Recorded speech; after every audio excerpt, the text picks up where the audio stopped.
Hola chicos, espero que estén bien todos y cada uno de sus hogares y sus familias también. Hoy día vamos a revisar el tema de impulso nervioso.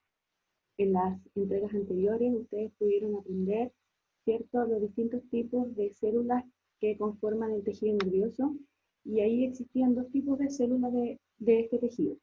La primera, que son las neuronas, que son la unidad fundamental de funcionamiento del sistema nervioso, y las otras restantes células del tejido corresponden a las células de la glía, que son las células que van a apoyar el trabajo que realizan las neuronas al momento de transmitir la información nerviosa a los distintos tipos de neuronas que existen en nuestro organismo.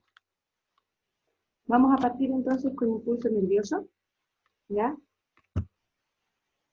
Nosotros esta vez nos vamos a centrar en cómo funcionan las neuronas particularmente. En esta ocasión vamos a dejar un poco afuera las células de la glía, ¿ya? Porque nos interesa ver cómo funciona nuestro sistema nervioso, y hay que entender que las neuronas funcionan en base a fenómenos eléctricos que ocurren dentro de ellas. Estos fenómenos eléctricos están basados o están principalmente funcionando a partir de la existencia de iones, es decir, átomos que tienen una carga que puede ser positiva o negativa. Y también existen algunas moléculas que también van a presentar cargas y que por tanto van a aportar de alguna forma a este proceso de los fenómenos eléctricos que ocurren dentro de las neuronas. Ahora, los fenómenos eléctricos de las neuronas están basados en dos acciones. Uno es el potencial de reposo y el otro el potencial de acción. Voy a partir analizando el primero, que es un poco más simple, ¿ya? Y cuando pasemos a potencial de reposo, tienen que fijarse particularmente en lo que ocurre en los movimientos de iones para poder entender a posterior el potencial de acción. ¿Cómo definimos el potencial de reposo? En términos prácticos, desde el punto de vista de entender el fenómeno a nivel general, hay que comprender que el potencial de reposo está en lo que nosotros llamamos una célula por la cual no está pasando ningún estímulo, no está pasando ningún potencial o ninguna información nerviosa. Ahora, ¿cómo o yo puedo determinar que la célula está en esta condición de reposo? ¿Cómo la neurona me puedo dar yo cuenta de que a través de ella no está pasando ninguna información nerviosa? Porque la célula, específicamente la neurona, ¿cierto?, va a tener dos cantidades distintas de los mismos iones adentro y afuera de ella. Me explico. Fíjense en la diapo, dice que el potencial de reposo existe cuando la superficie interna de la membrana, es decir, por dentro de la célula, está cargada negativamente, es decir, va a tener iones o moléculas que tengan carga negativa. ¿Cuáles son estos iones? Principalmente son proteínas de gran tamaño, y como son muy grandes, ya van a mandar por sobre el resto de los otros iones, y estas proteínas van a tener una carga eléctrica negativa. Pero además hay una gran cantidad de iones potasio. Los iones potasio tienen carga positiva, pero como las proteínas son más grandes en tamaño, entonces sobrepasan en carga neta o en carga total a el potasio, que posee esta carga entonces positiva. Y por el otro lado, por el lado externo de la célula, tengo una gran cantidad de iones sodio y de iones calcio que también tienen carga positiva. Por lo tanto, lo que yo tengo son adentro y afuera de la célula los mismos iones, es decir, por fuera tengo grandes cantidades de sodio, de calcio, y también tengo potasio, pero por dentro tengo una poquita cantidad de sodio, una poquita cantidad de calcio, tengo harto potasio y tengo muchas proteínas negativas que están entonces al interior de esta neurona y entonces me establece esta diferencia de potencial. Por fuera tengo a la neurona cargada positivamente y por dentro la tengo cargada negativamente. Ahora, ¿cómo se logra esta condición del reposo? Porque en la membrana plasmática o en la membrana celular de estas neuronas existe una bomba, es decir, una proteína que va a mantener esta concentración y estas cantidades principalmente de sodio y potasio, que son los iones que se van a movilizar. Solo ellos se mueven, el sodio y el potasio, ¿ya? Las proteínas no salen del interior de la célula, ¿ya? Y otros iones que pudieran haber no son de interés en esta ocasión, por lo tanto solo nos vamos a centrar en los iones sodio y potasio. El sodio, ¿cierto?, son los que están simbolizados con Na, positivo, y los potasios son los iones que están simbolizados, ¿cierto?, en este color naranja y que su símbolo es K+. ¿Ya? Si usted se fija en la imagen, tengo por fuera, que es el sector que está marcado en azul, una gran cantidad de iones sodio, ¿cierto? Una gran cantidad de iones sodio. Tengo también potasio y al interior tengo harto potasio, pero existen también estas manchitas o estos circulitos verdes que van a simbolizar a las proteínas que tienen carga negativa. Debiesen ser más grandes, pero para efectos de que no se pierda en la imagen, ya con estas dos que están mostradas en verde, ya me está indicando esa gran presencia de estas proteínas negativas. Entonces, por fuera tengo a la neurona cargada positivamente, gracias a la alta cantidad de sodio, y por dentro tengo a la misma neurona cargada negativamente por la presencia, ¿cierto?, de estos proteínas de carga negativa. Aquí está el cómo funciona la bomba sodio-potasio. Esta bomba sodio-potasio va a mantener entonces estas cantidades de sodio altas por fuera, ¿ya? Y lo va a hacer a través de la movilización del sodio y del potasio. Son las únicas moléculas con carga, en este caso, perdón, iones con carga, ¿cierto?, que va a movilizar esta bomba sodio-potasio.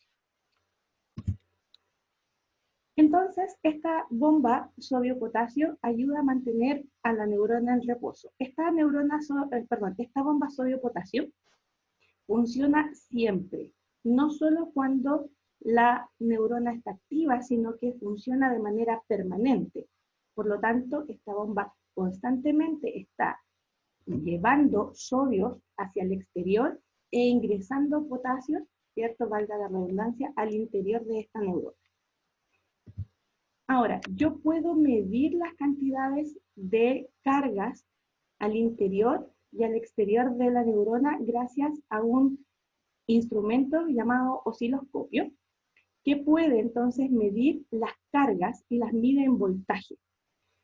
Por convención, es decir, se ha llegado al acuerdo a nivel internacional que en el caso del medio interno, que va a tener carga negativa, su valor va a ser de menos 70 milivoltios.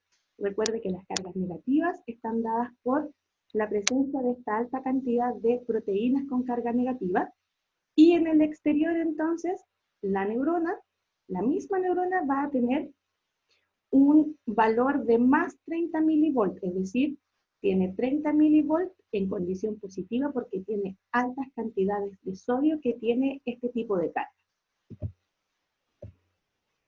Cuando la neurona recibe información nerviosa, este potencial de reposo cambia a potencial de acción. ¿Y por qué se le llama acción? Porque cambia, se invierte la condición de las cargas, es decir, la neurona se va a tornar eléctricamente negativa por fuera y electropositiva por dentro. Ahora, esto hace, ¿ya?, que la neurona se active, pero el objetivo es entender cómo se produce este fenómeno, qué es lo que activa que se establezca entonces este cambio de potencial. Esto se logra por lo que se llama un cambio de permeabilidad de la membrana, es decir, la membrana permite que los sodios que habitualmente están por fuera logren ingresar, ¿ya? Pasando a ser en mayor cantidad incluso que las proteínas con carga negativa. Entonces, como entra mucho sodio, la permeabilidad de la membrana cambia y se va a tornar electropositiva por dentro y electronegativa por fuera.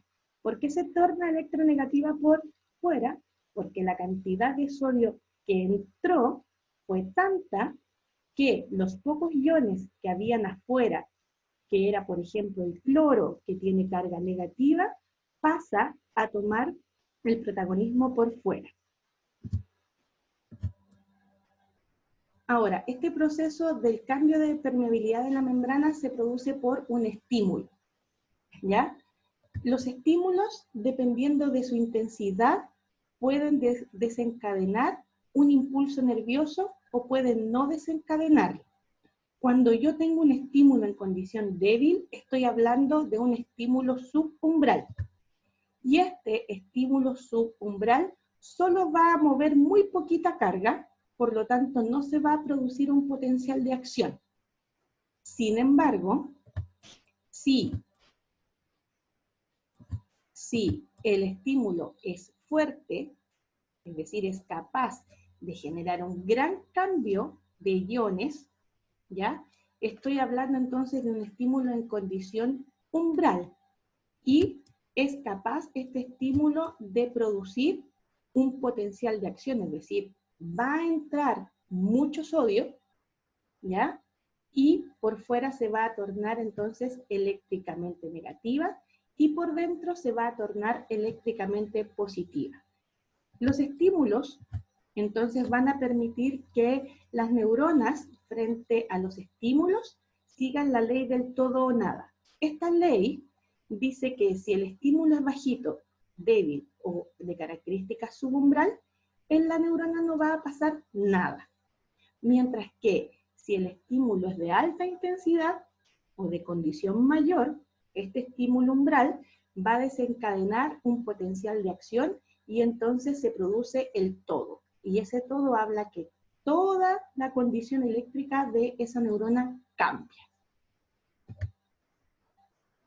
Cuando yo tengo el proceso entonces del estímulo umbral, es decir, cambió la permeabilidad de la membrana, dejando que entre gran cantidad de sodio, ¿ya? Entonces la neurona al interior se vuelve positiva y en el exterior negativa. Y entonces este sodio entra a la célula,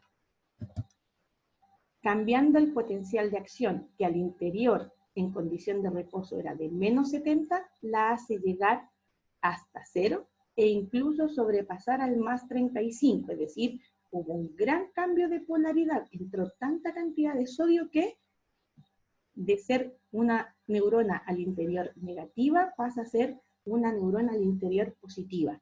Y eso es lo que llamamos el fenómeno de depolarización. Entonces, en este proceso de la despolarización, fíjese en la imagen, viene el estímulo, ¿cierto?, que permite que la neurona que estaba al inicio negativo, ahí está, se produce el ingreso de sodio y se torna eléctricamente positiva ahora al interior, netamente por la entrada de sodio, produciéndose entonces este cambio de permeabilidad en la membrana de la neurona. Recuerden que para que este fenómeno ocurra, el estímulo debe ser de característica umbral, es decir, un estímulo fuerte. Una vez que se produce este proceso de el cambio de la permeabilidad de la membrana, es decir, de la despolarización, esa neurona debe volver a su condición inicial. No puede permanecer constantemente activa, sino que debe tener un momento de descanso y se inicia entonces el proceso de repolarización, es decir, volver a la condición de reposo. ¿Ya? ¿Cómo ocurre esto? los canales de sodio que se habían abierto en la despolarización se cierran, ¿ya? Una vez que se cierran, no permiten más el ingreso del sodio y se abren los canales de potasio de la neurona, permitiendo que el potasio que antes estaba en alta cantidad pueda entonces salir de esa neurona para tratar de restablecer la condición inicial, ¿ya? Y entonces esa membrana, al salir el sodio, perdón, al salir el potasio, entonces ese potencial de membrana vuelve a la condición de menos 60 porque las proteínas que eran de carga negativa al interior vuelven a tomar el protagonismo dentro de la célula. ¿Ya? Entonces, si usted se fija en esta imagen hacia el lado izquierdo, ¿cierto? Tengo una neurona que se está repolarizando, es decir, una vez, perdón, que pasó el estímulo por esa zona, el estímulo va avanzando hacia el lado derecho, pero lo que va pasando hacia el lado izquierdo o hacia atrás, ya se repolariza, es decir, la neurona vuelve a su estado inicial de reposo. Aquí entonces tenemos una imagen que muestra lo que ocurre dentro de la neurona. ¿Ya? En el potencial de acción, los canales de sodio, ¿cierto? Se abren, entra mucho sodio, cambia la polaridad o la permeabilidad de la membrana al dejar entrar grandes cantidades de sodio, ¿ya? Cambia entonces la condición eléctrica, que antes era de menos 70, aquí pasa a más 35, ¿ya? Y posteriormente ocurre el proceso de repolarización en donde se abren los canales de potasio, permitiendo que el potasio salga de esta neurona, las proteínas con carga negativa vuelven a estar en gran cantidad, porque como son más grandes, ya ocupan más espacio y tienen más carga negativa, y entonces la neurona vuelve a esta condición negativa por dentro y positiva por fuera. ¿Qué pasa entonces con nuestra bomba sodio-potasio? Nuestra bomba sodio-potasio sabemos que funciona durante todo el tiempo, pero en los procesos de despolarización, esta bomba sodio-potasio acelera un poco su trabajo y hace ya su proceso de devolver el sodio, ¿cierto?, hacia afuera y vuelve a tratar de ingresar esos potasios que habían salido para volver a restablecer esta condición de reposo, que es lo que vamos a determinar como habitual dentro de las células nerviosas o de las neuronas, porque las células nerviosas no están constantemente transmitiendo impulso nervioso, porque si no, se volverían locas, sino que lo que hacen es tratar siempre de estar en la condición de reposo. Cuando lo pierden, lo tratan de restaurar de la forma más rápida posible.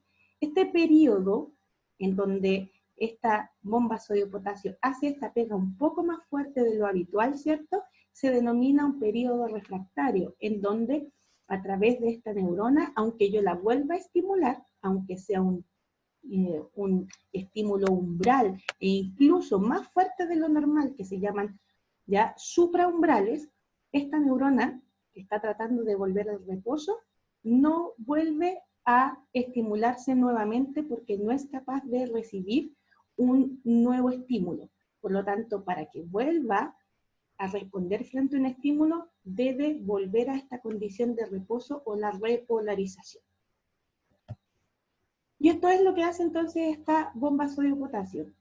Ya, les vuelvo a indicar, trabaja, ¿cierto?, habitualmente llevando sodio hacia afuera e ingresando potasio, pero cuando tiene que repolarizar, entonces lo hace de manera un poco más activa y hace siempre su mismo trabajo.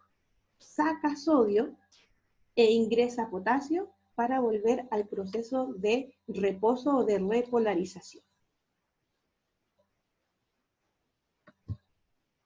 ¿Cómo entonces graficamos o llevamos al papel este potencial de acción? Si usted se fija, acá hay tres gráficos. En el primero, muestra que no se está registrando ninguna potencia, es decir, a través de esta neurona todavía no se ha medido nada, o sea, estoy en condición 0. En el segundo gráfico me está mostrando, ya, se ha medido en este gráfico cuánto es la cantidad de voltaje que hay dentro de la neurona. Y si usted se fija, el valor es de menos 70 volts. Por lo tanto, yo puedo decir que estoy en la condición de reposo de esa neurona. A través de ella no está pasando ningún estímulo, no se está generando ningún potencial de acción.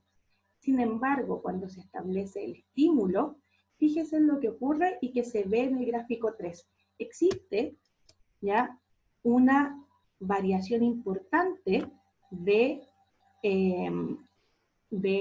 la línea que estaba, ¿cierto?, en el gráfico 2, marcado con una línea tenue de color más violeta, ¿ya?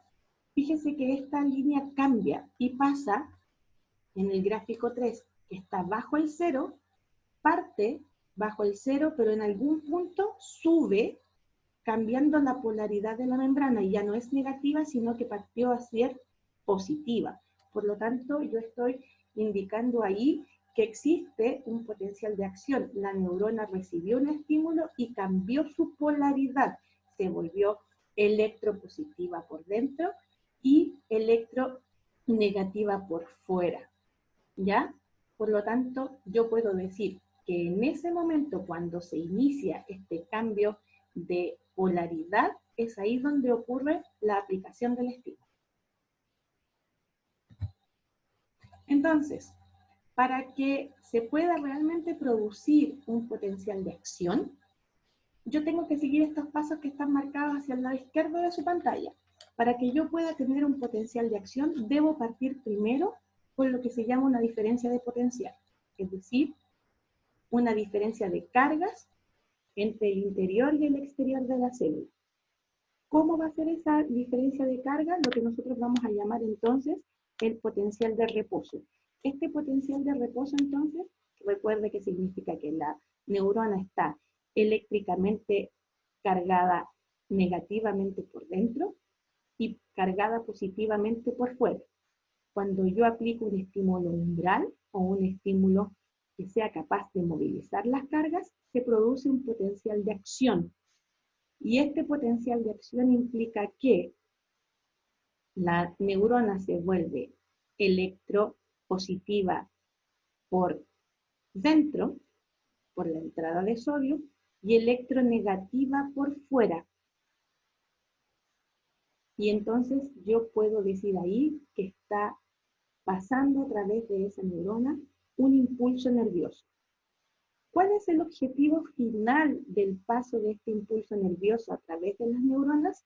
Llegar a lo que es el proceso de sinapsis, que lo vamos a revisar en la siguiente entrega, ¿ya?, de material, que les adelanto que se refiere a cómo las células nerviosas, y específicamente las neuronas, se transmiten o se traspasan esta información nerviosa entre unas y otras, de manera que un estímulo, ¿cierto?, pueda generar cambios a nivel del organismo completo para poder responder finalmente de manera adecuada frente a este estímulo. Muchas de las sinapsis están sujetas a la transmisión de este impulso nervioso entre neuronas gracias a la producción de moléculas específicas que pueden, ¿cierto?, ser llamadas neurotransmisores. Pero el proceso de sinapsis y producción de neurotransmisores vamos a verlo en la próxima clase. Aquí tengo entonces graficado el potencial de acción que yo les mostraba anteriormente, un poco más grande, ¿ya? Si se fija, el potencial de acción está marcado con una línea, ¿cierto?, de condición roja. Partamos, ¿cierto?, en el punto 6, en donde yo tengo en el cuadro 6, a ese nivel, la condición de reposo. Si usted se fija, el voltaje que te estoy midiendo en el tiempo 0, ¿cierto?, de este gráfico, me dice que la neurona al interior tiene una cantidad de voltaje de menos 70. En el tiempo 1, fíjese que está el cuadrito con el número 5. Y ahí ocurren, hay tres marcas, ¿ya? Una que es de bajita intensidad, ¿ya? Que es la más pequeñita que se ve, y que fíjense que no es capaz de generar un potencial de acción. Por lo tanto, fue un estímulo de tipo subumbral o un estímulo pequeño. Generó cambios en la permeabilidad, pero muy bajito, ¿ya? Y luego vuelve rápidamente al menos 70. Luego hay una segunda línea, ¿cierto?, que pareciera indicar que el estímulo fue un poquito más fuerte, pero tampoco fue lo suficiente, ¿cierto?, donde está indicando ahí esta flecha en el cuadro indicado con el 5, tampoco fue suficiente esta segunda línea para desencadenar una permeabilidad en la membrana importante, no fue capaz de generar un potencial de acción. Sin embargo, la tercera vez que se genera un estímulo es el que desencadena esa línea roja mayor, que incluso llega hasta el cuadro marcado con el número 1. Ese periodo, ¿ya?, de gráfico entre 3 y el 1, fíjese lo que pasa con el voltaje va cambiando de menos 70, pasa por sobre el 0 llegando incluso a más 40.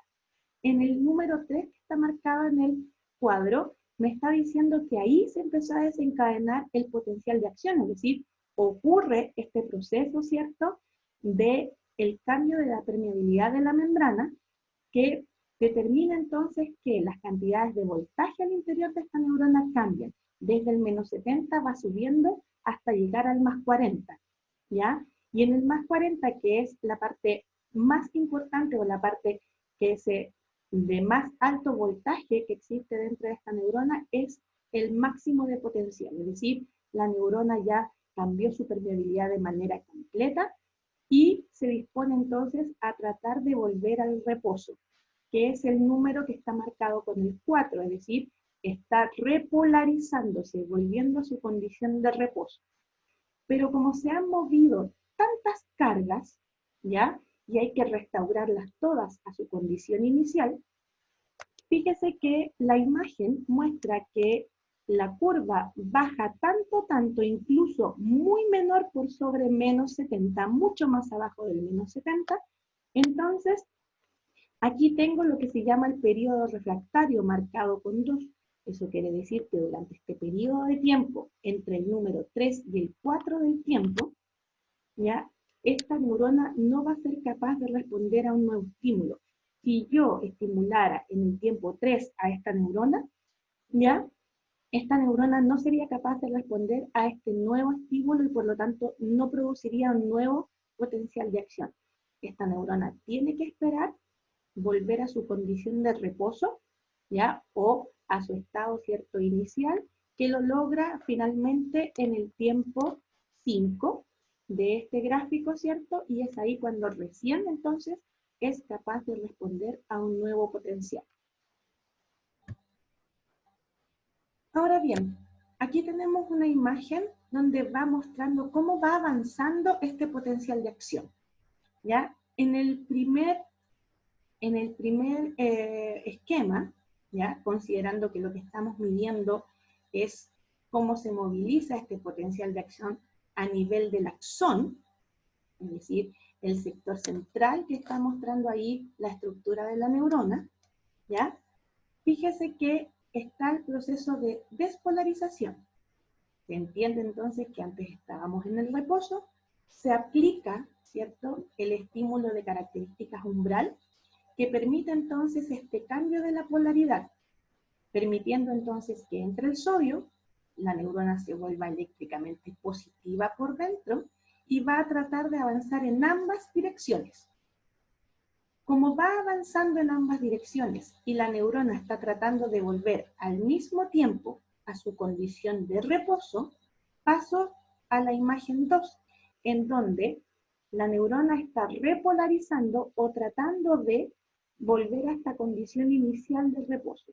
Por lo tanto, la despolarización que se genera hacia el lado derecho de la pantalla, ¿ya?, va a permitir que este pedazo del axón pueda continuar avanzando, ¿cierto?, en el impulso nervioso, en este potencial de acción, pero en el sector que está marcado de azul, la neurona ya se está repolarizando, por lo tanto, ese potencial de acción que trata de avanzar hacia la izquierda no puede, porque la neurona está haciendo este proceso de volver al reposo y probablemente estén entonces en este periodo refractario. Lo que obliga en la imagen 3, ¿cierto?, a entender entonces que un potencial de acción siempre va a avanzar, nunca va a poder retroceder porque el sector anterior, por donde está pasando este potencial de acción, está repolarizándose, es decir, está tratando de volver a su reposo para captar un nuevo potencial de acción. Por lo tanto, los potenciales de acción siempre avanzan. Una vez que se desencadenan, no pueden retroceder, siempre van a avanzar. Aunque él trate de ir hacia atrás, ya está obligado a seguir avanzando hacia el lado derecho o hacia el otro lado, ¿cierto?, de la neurona, porque la neurona está tratando de volver a su condición de reposo. Ahora, este impulso nervioso tiene dos formas de propagarse o de movilizarse a través de esta neurona. Y lo puede hacer de manera continua o no saltatoria, o de manera saltatoria, es decir, pegando saltos dentro de la estructura de la neurona. Y aquí juega un papel súper importante otra estructura que usted había identificado en la guía anterior, que son las vainas de mielina. ¿Ya? Si usted se fija, en la conducción saltatoria se refiere a que el impulso nervioso va a ir saltando en ciertos lugares. ¿Por qué lugares? En los sectores que no hay vaina de mielina. ¿Por qué? Porque la mielina es una sustancia grasa que funciona como aislante. Por tanto, el potencial de acción solo se va a dar en los lugares donde no hay mielina y que son los conocidos como nodos de Ranvier. En los nodos de Ranvier no hay mielina, por lo tanto, es ahí donde ocurre el intercambio de iones, es decir, solo en esos sectores de los nodos de Ranvier se produce este cambio de la polaridad de la membrana y lo que permite es que el impulso nervioso avance más rápido que se lo hiciera en una condición no saltatoria, que es la que viene, ¿cierto?, a continuación. ¿Por qué? Porque como no existe mielina, entonces la conducción del impulso nervioso sería, ¿cierto?, punto a punto, mientras que la conducción saltatoria iría avanzando en trancos más rápido. Eso explica entonces por qué la conducción no saltatoria es más lenta que la conducción, ¿cierto?, saltatoria, gracias a que las neuronas que tienen vaina de mielina transmiten el impulso nervioso más rápido. Y aquí hay unos datitos que les sirve a modo de comparación, ¿cierto?, de cómo se transmite el impulso nervioso. Dice, un avión de combate puede alcanzar la velocidad de 1200 km por hora. En las fibras que tienen mielina, es decir, que van a tener conducción saltatoria, el impulso nervioso puede llegar incluso a los 523 km por hora. ¿Ya? Y el otro dato dice, la velocidad del impulso nervioso en un pinchazo es de 43 km por hora.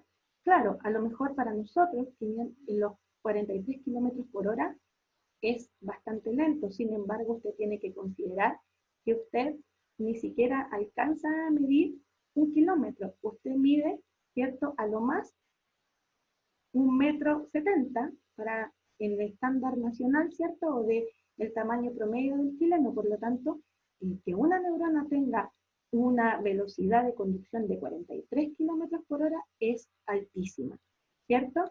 Y si usted tiene un tacto amoroso, es decir, por ejemplo, un cariño, una caricia, ya como se liberan neurotransmisores que son acelerantes de este proceso, incluso puede llegar a los 217 km por hora. De ahí la importancia entonces de esta vaina de mielina en el proceso de conducción del impulso nervioso.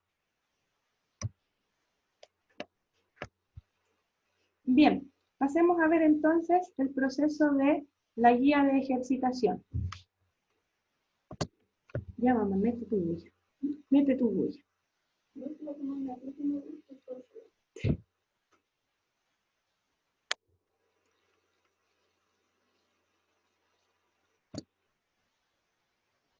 Bien, en el caso de la guía de ejercitación, vamos a pasar a revisarla. La guía de ejercitación está basada en contestar preguntas de manera bien cortita, bien breve, ¿ya? Aquí les estoy mostrando las preguntas. Dentro de la guía de ejercitación están los espacios destinados para que usted conteste. Ya puede modificar el mismo documento Word que se le va a enviar, por lo tanto tiene el espacio adecuado para poder trabajar el documento. Si necesita más espacio, usted lo puede modificar, ¿ya? Y son inicialmente 3 preguntas. ¿Qué significa la ley del todo o nada? Que la vimos dentro de la presentación. ¿Qué características posee la vaina de mielina que modifica la conducción del impulso nervioso, que fue lo último que vimos, ¿cierto? La conducción saltatoria y no saltatoria. Y después que explique cómo se conduce el impulso nervioso por aquellos axones entonces que presenta la vaina de mielina. ¿Cuál es la diferencia entre la pregunta 2 y 3? En la 2 solo le pregunta qué características posee la vaina de mielina, qué tipo de sustancia es y cómo actúa. Y en la 3 le pregunta entonces el tipo de conducción, si es saltatoria o no saltatoria y por qué. Luego, en el punto 4, que está basado en esta imagen, como tips para contestar las preguntas, donde la primera que hace referencia a qué tipo de potencial, si esta neurona que se está mostrando está en condición de reposo o acción, ya se ve en la imagen. Como tips, le sugiero que cuente las cantidades, ¿cierto?, de sodio y de potasio, ¿ya? Y se fije en las cargas que hay tanto al interior como al exterior de esta neurona. Donde sale la imagen citoplasma neuronal, estamos en el interior, y donde dice difusión hacia afuera, se entiende entonces que estamos en el exterior de la neurona. Y después le pregunta cuál es el rol o el papel que cumple esta bomba sodio-potasio en esta imagen. ¿Qué es lo que está haciendo este sodio, esta bomba sodio-potasio? En el punto 5 le presento entonces un potencial de acción donde fue graficado. Ya hicimos la revisión en las diapositivas anteriores. La idea es que lo explique con sus propias palabras. Ojalá que no lo haga textual de lo que yo estoy mencionando, porque de esa forma yo me voy a ir dando cuenta si efectivamente este concepto de el potencial de membrana, ¿cierto?, los potenciales de acción y las distintas etapas de este potencial de acción, usted las va identificando. Y finalmente en la actividad 6 también le presento otro gráfico donde se está viendo la permeabilidad de la membrana a los iones, es decir, cómo cambia la cantidad de iones, ya que se permitió la entrada de iones al interior de esta neurona, ¿cierto? ¿Qué pasa con el sodio que está marcado en línea negra? ¿Y qué pasa con el potasio durante este potencial de acción? Es decir, estamos en el proceso en que está pasando un estímulo a través de esta neurona.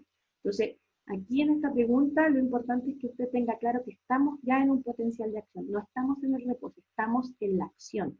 Entonces tiene que ir diciendo qué pasa con la cantidad de sodio, ¿ya? Si la permeabilidad fue alta, fue baja, y lo mismo para el potasio.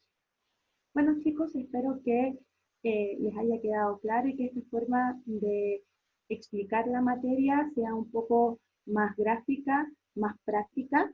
¿Ya? La idea es que también vayamos revisando las guías en estas entregas de ejercitación, cosa que se les haga más fácil poder trabajar en ellas. Recuerde también que si tiene dudas, puede hacerlas llegar a través del mail. Yo voy a contestárselas a la brevedad posible, y que tengan una buena semana. Nos vemos en el próximo capítulo. Adiós.